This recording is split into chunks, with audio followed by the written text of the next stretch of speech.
Hey guys, and welcome to How to Guide. In this tutorial, we're gonna look at how to be anonymous on Reddit. Now let's begin. On your mobile device, open the Reddit app. Be sure to be logged in.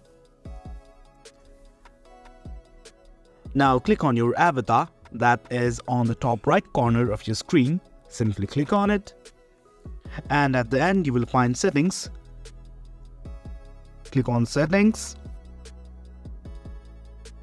Now simply click on your username on the account sections tab. Switch accounts.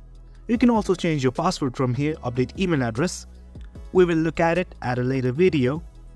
Click on switch accounts. And right here, you can find something like anonymous browsing. Let us click on it. Now it's showing we are anonymous browsing. That means our activity won't be affected on our Reddit account. Let's click on OK.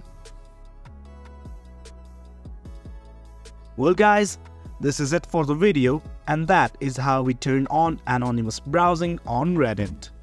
Thanks for tuning in. We appreciate your time. If you enjoyed this video, make sure to subscribe, hit the bell icon for notifications, and stay tuned for more exciting content coming your way. Your support fuels us. Until next time.